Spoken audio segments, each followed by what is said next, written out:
yet she still smiled at every customer. No one knew she rushed from cleaning houses, to waiting tables, to stocking shelves till midnight. No one knew she skipped meals so her little brother could eat. No one knew she cried quietly in the restroom between shifts, until one day, someone finally noticed Maria wasn't just tired, she was exhausted to her bones. Every morning before sunrise, she tied her hair back, put on her faded cleaning uniform, and hurried out of the small apartment she shared with her younger brother, Lucas. She was only 23, but she carried the weight of someone twice her age. Life hadn't been kind to her. Their parents had passed away 2 years ago, leaving her with no one but Lucas, who was still in high school.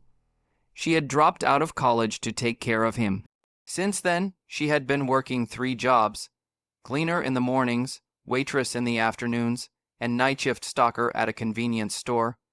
Her days blurred into one long routine: mop floors, serve tables, stack shelves, sleep for a couple of hours, repeat. But despite everything, she never complained. Every time Lucas asked if she was okay, she smiled and said, "I'm fine. As long as you're okay, I'm happy."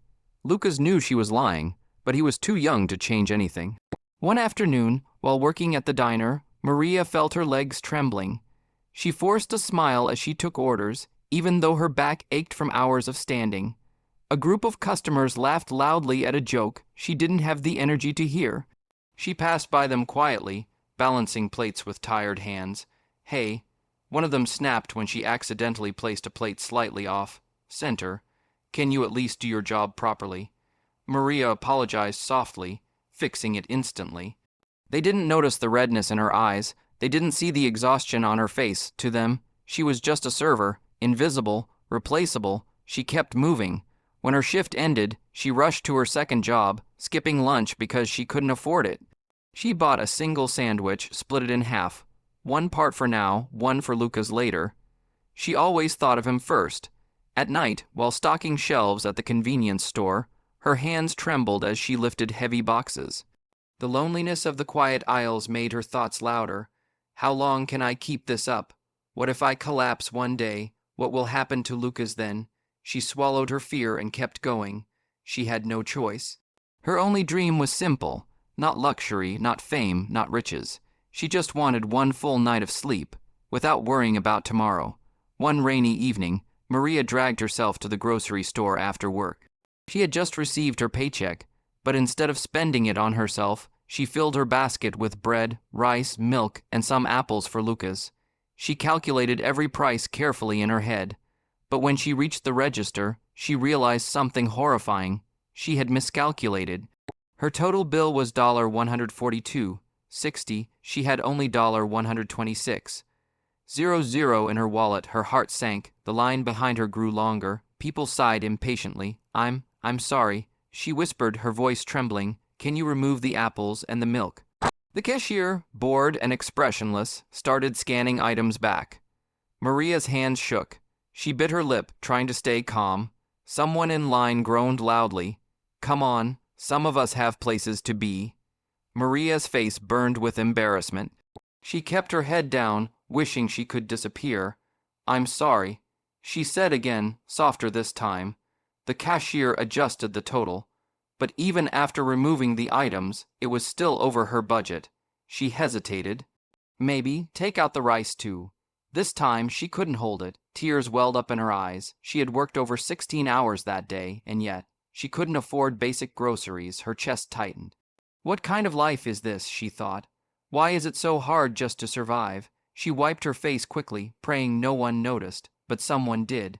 A man in a dark blue coat stepped forward from behind. His voice was calm but firm. "Keep everything in the bag," he said. Maria froze, confused. The cashier looked at him. "Sir, I'll take care of her bill." Maria turned around, stunned. No, please, you don't have to." But the man simply smiled. Not pity, not superiority, just warmth. "Please," he said gently, "let me." She stood there speechless as he handed his card to the cashier. The line went quiet. Maria tried to speak, but no words came out. Her tears finally fell, not from sadness this time, but from overwhelming disbelief. No one had ever stepped in for her. Not like this. The man picked up one of the bags and handed it to her. You've been carrying too much for too long, he said softly. Let someone carry a little of it for you today. Those words broke her.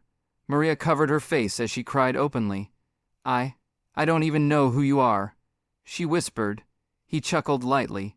Just someone who believes people like you deserve a break. She couldn't stop thanking him, but he stopped her. Promise me one thing, he said. Someday, when life is kinder to you, do this for someone else. She nodded, still trembling. I will, I promise.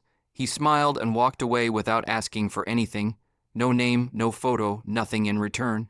Maria stood there for a moment, still in shock. The world had treated her harshly for so long that kindness felt unreal. But it was real, and it changed something inside her. That night, when she got home, Lucas noticed her puffy eyes. Did something happen? He asked, worried. Maria smiled. A real smile, the first in a long time. Yeah, she said softly, something good. For the first time, she didn't feel alone. Someone had seen her. Someone had cared. Weeks passed, things were still hard, but now she had hope. She started applying for better jobs. She began saving, not just surviving. And one evening, while walking home, she saw an elderly woman at the pharmacy counter, counting coins nervously. Maria's heart recognized that struggle instantly. She stepped forward. Excuse me, she said gently to the cashier. I'll pay for that. The old woman looked at her in disbelief. Maria smiled as she said the same words she once heard. You've carried enough. Let someone help you today. Kindness doesn't always come from heroes. It comes from strangers who choose to care. One small act can lift someone from despair to hope. We don't always know someone's battles, but we can choose to fight beside them. If you can help even a little, do it, because one day you might be the miracle someone is praying for.